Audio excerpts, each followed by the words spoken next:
अस्सलाम वालेकुम students, class 8 subject general science. हम लोग पढ़ रहे हैं चैप्टर फोर्स एंड प्रेशर। उसमें हमने पिछले टॉपिक में पढ़ा कि force can change the motion of an object. आज जो आपका टॉपिक है that is force can change the shape of an object. ठीक है, यहाँ पर आपकी बुक में पेज नंबर 108 पर दिया गया है टेबल। तो ये समझने के लिए कि force can change the shape of an object, आप लोग को ज़रूरी है कि आप इस टेबल के थ्रू जाएं, आप इसको पढ़ें ताकि आपको अच्छे से समझ आए कि फोर्स से कैसे किसी भी चीज़ की शेप चेंज हो सकती है। देखिए, डिस्क्रिप्शन ऑफ सिचुएशन। पहली सिचुएशन हम लोग लेते हैं लंप ऑफ डफ ऑन ए प्लेट।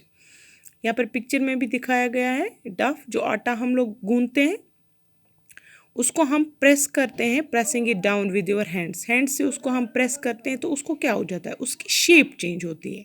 जब हम उसको गोल बनाते हैं फिर उसी से रोटी बनाते हैं, यानी कि हम उस पर प्रेशर अप्लाई करते हैं और उससे रोटी बन जाती है, यानी कि शेप चेंज हो जाती है किसकी, डफ की। ठीक है, spring fix to the seat of a bicycle. यहाँ पर सीट ऑफ ए बाइसिकल दिखाई गई है। जब हम इस पर बैठते हैं तो स्प्रिंग जो है वो नीचे हो जाती है जैसे ही हम लोग सीट पर बैठते हैं। दैट मीन्स कि शेप इसकी क्या हो जाती है, change. A rubber band suspended from A hook nail on A wall. एक रबर बैंड आपको बांधना है नेल के साथ। नेल आप किसी दीवार में लगा दीजिए, कील जिसको हम बोलते हैं, उसके साथ आपको एक रबर बैंड लगाना है।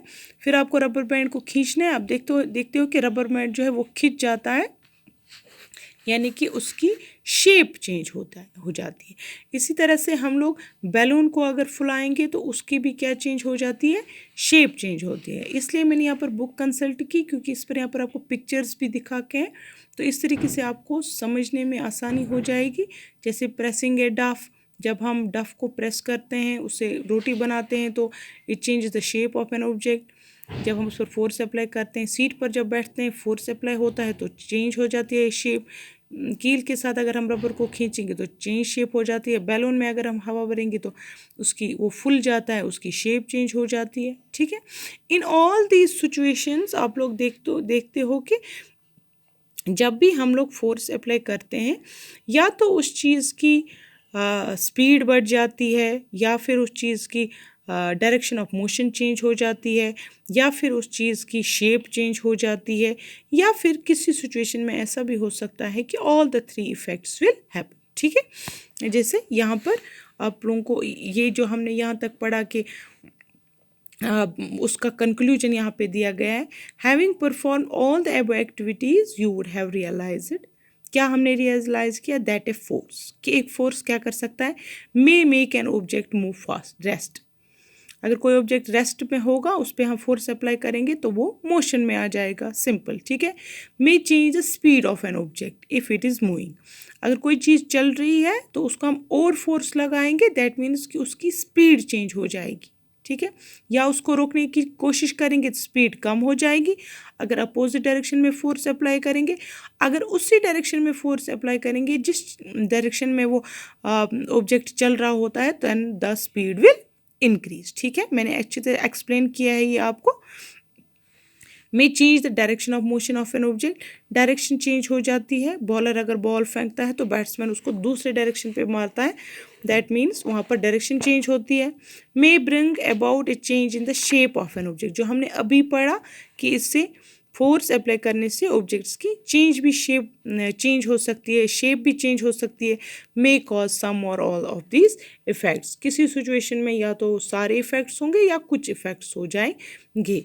While a force may cause one or more of these activities, it is important to remember that none of these actions can take place without the action of a force। यानी कि without force जो है कोई भी चीज़ ना तो अपनी shape change करेगी, ना अपनी स्पीड चेंज करेगी, ना अपनी डायरेक्शन चेंज करेगी, ना ही वो मोशन में आएगी।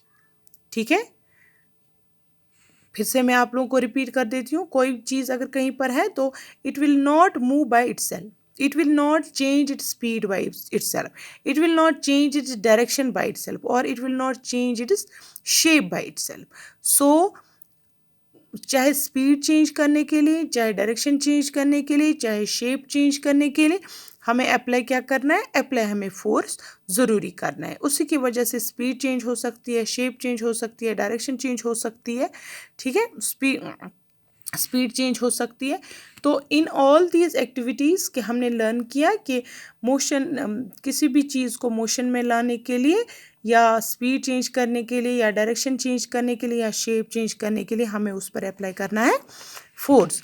तो फोर्स हम उसी डायरेक्शन में भी अप्लाई कर सकते हैं जिस डायरेक्शन में वो चल रहा हो, या फिर अगर हम अपोजिट डायरेक्शन में अप्लाई करेंगे तो डिक्रीज़ हो जाएगी स्पीड, अगर उसी डायरेक्शन में अप्लाई करेंगे तो इंक्रीज़ हो जाएगी स्पीड, ठीक है। तो स्टूडेंट्स कल हम लोग इससे आगे चलेंगे।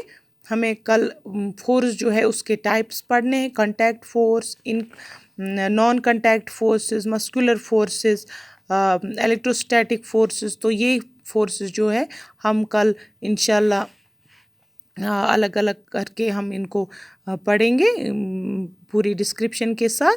तो तब तक आप लोग ये जो हमने आज का टॉपिक है इसको अच्छे से पढ़िएगा। खुदा हाफिज़।